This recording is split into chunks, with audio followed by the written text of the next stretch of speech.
The sound of a blade being unsheathed, there the Custodes' story begins. Their armor gleams with unspoken oaths. The Emperor's blood is their target, not the Ruinous Powers. A war of silence, not fire. They hunt their own kind. Birthed out at war of silence, they steal. What if the greatest threat to humanity wears the Emperor's face? The Emperor's 10,000 were not forged to crush heresy. They were sculpted to bury what he sired. Each Custodes a genetic anomaly, a living contradiction. The Primarch's engineered sons were meant to lead humanity. Yet their bloodline became a blade at the Imperium's throat. The Custodes hunted not chaos, but the Emperor's own legacy. A war hidden in shadow, written in the silence between stars. What if the greatest threat to humanity wore the Emperor's face? What if salvation and damnation shared the same DNA? The Custodes did not guard the Imperium. They buried its birthright. And in doing so, they sealed its fate. The Emperor's hand shaped them in secrecy, each Custodes a masterpiece of flesh and will. No two bore the same face, no two shared the same blood. They were not men. They were vows carved into bone and muscle, sworn to guard what the Emperor could not. The golden throne held him, broken at the siege of Terra, his body a relic, his will a storm. Yet his design outlived his wounds. From his own genetic code, he wove warriors who would become his first and final line of defense.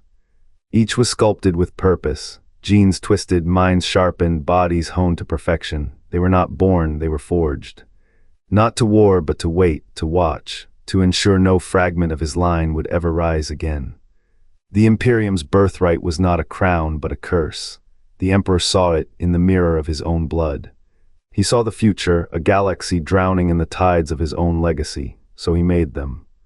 Not to protect the throne, but to bury it. Not to serve the Imperium, but to silence it. The Custodes did not guard the Emperor, they guarded the silence. Their duty was not to the stars, but to the void between them. And in that void they waited centuries, millennia until the day the Imperium would need them most. The Emperor's 10,000 were not a gift, they were a requiem. A final act of love sealed in iron and blood. The galaxy did not know, the Imperium did not see. But the Custodes, cold, unyielding, eternal, knew the cost of what they had been made to do. And they paid it in silence for eons. The Custodes believe in absolute genetic purity, fearing that any descendant of the Emperor could destabilize the Imperium by challenging the God Emperor's authority. Their creed is not born of fear of the Ruinous Powers, but of a conviction that the Imperium is the only thing standing between humanity and something worse. They do not seek to preserve the Emperor's legacy, seek to erase it. Every gene-sculpted warrior, every silent purge, every buried heir is a step toward a future where no bloodline but the Emperor's remains unchallenged. This is not loyalty, it is duty. This is the price of a galaxy that cannot afford to know its creator. They do not see the Emperor as a god, they see him as a blueprint, flawed in his own design. And they are his first and final safeguard, ensuring no variation of his will ever rises to question his supremacy. The Imperium thrives because the Custodes do not waver, they do not hesitate, they do not look back. They know the cost of what they have been made to do, and they paid it in silence for eons. The Custodes march not as soldiers, but as avatars of a singular purpose. 10,000 warriors, bound not by rank but by the Emperor's will. Each a blade honed from the same forge, yet no two share the same blood. The Castellans command not by title but by the weight of their silence. Their word is law, their gaze a reckoning. Beneath them no hierarchy, no chain of command, only the unspoken mandate to purge the Emperor's genetic line from the galaxy. They do not serve an empire, they serve a creed. A war waged in shadows against the very thing that made them. Every Custodes carries the Emperor's code in their marrow, yet their duty is not to his legacy, but to his purity. A paradox that fractures them from within. The Castellans know this, they see the war in their own eyes. The genetic taint spreads, the Custodes cannot falter. Their units are not numbered, not in the way mortals count. Each 1,000 is a phalanx of unyielding will. Each 100 a storm of unshakable resolve. The Castellans lead, the warriors obey. But obedience is not blind, it is a pact that binds them to a mission no mortal can understand. And still they march, through star maps and silence, through the ruins of 1,000 wars, the galaxy burns. The Custodes do not look back, they know the cost of what they have been made to do. And they paid it in silence for eons. The Custodes stand at Istvan Roman III, their armor scorched by fire that never dies. Screams echo through shattered halls, ash choking the air like a god's breath. They see the Emperor's sons fall not to chaos, but to the poison in their own blood. A whisper haunts their minds, what if the heresy was never about betrayal? The galaxy bleeds, and the Custodes bleed with it, their silence a dirge for a legacy they were never meant to outlive. The solar system burned in a slow, methodical collapse. Stars blinked out as orbital platforms ignited, their fusion cores unraveling into a symphony of fire. The air reeked of scorched metal and ozone, a stench that clung to the void like a curse. Custodes moved through the carnage with the precision of surgeons, their armor reflecting the dying light of 1,000 worlds. Each step echoed with the hollow clang of steel on steel, a dirge for the millions who would never know the Emperor's name. A planet's surface cracked beneath the weight of orbital bombardment. The ground shuddered, spewing molten rock and ash into the air. Custodes descended, their boots crunching over charred remains.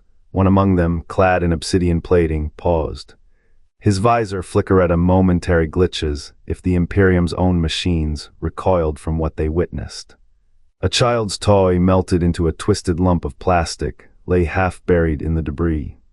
The Custodes turned, his blade already drawn, and buried it in the chest of a traitor who had not yet realized the hunt had already begun. The purification ritual was a ballet of violence. Chains of iron bound the traitors, their screams muffled by the vacuum of space. The Custodes' hands, gloved in reinforced ceramite, gripped the traitors' throats with the cold exactitude of a sculptor carving marble. No mercy. No hesitation. The Emperor's voice, if it had ever spoken, had long since been buried beneath the weight of this mandate. The Codex Astartes was not born from where it was born from this, from the silent, unrelenting purge of every possible flaw in the genetic line. A Custodes officer, his face hidden behind a helm of polished black, knelt before a shrine of shattered statues. The Emperor's effigy, once a beacon of hope, now lay in pieces. The officer's hand trembled as he reached for a relic, a fragment of a traitor's genome, sealed in a vial of liquid nitrogen. His thoughts were a storm. Is this purity? Or is it fear? The question lingered, unanswered, as the vial was sealed into the Codex's first chapter. The galaxy would remember this day not as a battle, but as a covenant. A promise etched in blood and bone, binding the Custodes to a duty they could never unlearn. Castellan Imperius stands in the shadow of the golden throne, his armor humming with the resonance of 1,000 forgotten wars. The air tastes of iron and ozone, a scent that clings to his gauntlets like a curse. His voice, when it rises, is a blade that does not cut flesh, but splits the soul. Each syllable a vow to the Emperor's will, even as the weight of his own lineage festers in the marrow of his bones. Magos biologist Kale kneels over a genetic helix, its strands glowing like molten silver. The lab reeks of burnt flesh and antiseptic, a stench that haunts his dreams. He sees the Emperor's code not as a gift but a grenade, its pin pulled by his own hands. His mind fractures at the revelation. The blood that fuels the Custodes' purpose is the same that could unmake them. The Istvan V extermination burns in the memory of the dead. Flame licks the sky and the air is thick with the perfume of scorched bone. The Custodes do not hunt the purge. When they find the last descendant of Angron, a child no older than 10, their blades do not hesitate. The boy's scream is a chord that reverberates through the galaxy, a sound that haunts the Custodes' silence. And in the deepest vaults of the Imperial Palace, a single gene sieve trembles. It knows what the Custodes do not. The Emperor's will was not a chain, but a chisel. The modern era reveals the Custodes' true mission, their role in the Indomitus Crusade, and their war against the Emperor's lingering genetic legacy. Once guardians, now hunters of the blood that shaped them. The gene sieve trembles, but the Custodes do not yet know the chisel's final stroke. The Custodes march where the Astronomican's light flickers. Their armor bears the scars of 1,000 battles, but their true war is not against chaos. It is against the blood that flows in every Adeptus Astra Militarum vein, every Imperial Guard rifle, every Inquisitor's blade. The Emperor's legacy is a blade turned inward. They do not know the name of the heir who walks among them. They do not know the child who bears the Emperor's face in a forgotten colony, or the gene sire who whispers heresy to a Primarch's ghost. The gene sieve trembles, but the Custodes see only the shape of the enemy. The Astronomicon demands its daily toll.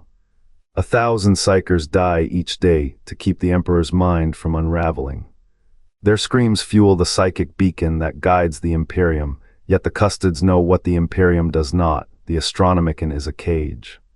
A cage for a power too vast to contain. Post-Great Rift, they fight in the open. Primaris Marines stand at the edges of the galaxy, their gene-forged bodies a desperate answer to the Ruinous Powers. But the real war is quieter. It is in the shadows of the Mechanicus, where gene seed is harvested and hidden. It is in the archives of the Librarium, where the Custodes burn every record of the Emperor's bloodline. Why? Because the Emperor's children are not warriors, they are a curse, a flaw in the design. The Custodes are the first line of defense, not against chaos, but against the Imperium itself. Against the very thing that made them. The galaxy burns, the Emperor's 10,000 march. And somewhere, and with it Nimicon, is ruins dying of a forgotten world. The heir Emperor's mind stirs. The gene sieve trembles. The Custodes do not yet know the chisel's final stroke. In the Astronomicon is ruins dying, and with it, the heir Emperor's mind. The Custodes are not guardians of the Emperor. They are the Imperium's final safeguard against the inevitable. Their war is not against chaos, it is against the Emperor's own blood. A war fought in silence, in shadow, in the marrow of time itself. The galaxy dies not from weapons or heresy. It dies from the weight of a god's absence. The Emperor's silence is both a wound and a weapon. The Custodes know this, they carry it. They bear the burden of a truth too vast for mortals, that the Imperium's survival depends not on conquest but on erasure. They do not fight to preserve the Emperor's legacy, they fight to bury it. To sever the chains of genetic corruption that even the Emperor's own flesh cannot escape. Every Custodes is a blade turned inward. Every war a reckoning with the Imperium's greatest flowet's refusal to let go. The Astronomicon falters, the gene sieve fractures. And still the Custodes press on, not as soldiers but as executioners of the divine. Their loyalty is not to the Emperor. It is to the galaxy's last hope, that the Emperor's legacy, once severed, might yet be forgotten. The Imperium's fate is not written in the stars, it is carved in the Custodes' silence. In their endless, unyielding war against the very thing that made them, against the Emperor's will, against the galaxy's ruin, against the truth that even gods cannot outrun their own making. The Astronomicon's psychic beacon burns, 1,000 psychers sacrificed daily, their screams fueling the Emperor's silent will. A light that does not shine, a will that does not speak. Only the hollow echo of a god who knows what must be buried. What remains when the Emperor's own blood becomes his greatest enemy? The Custodes did not fight chaos. They fought the thing that made them, the thing that made the galaxy, the thing that made the Emperor. A legacy not of light but of endless, screaming sacrifice. The Astronomicon burns, the galaxy remembers. What if the Custodes' war against the Emperor's bloodline is the Imperium's final act of self-preservation, or its greatest betrayal? The Emperor's genetic purity is their mandate, yet his legacy burns through the void, unyielding. Every Custodes' blade has ever raised has cleaved not just chaos, but the very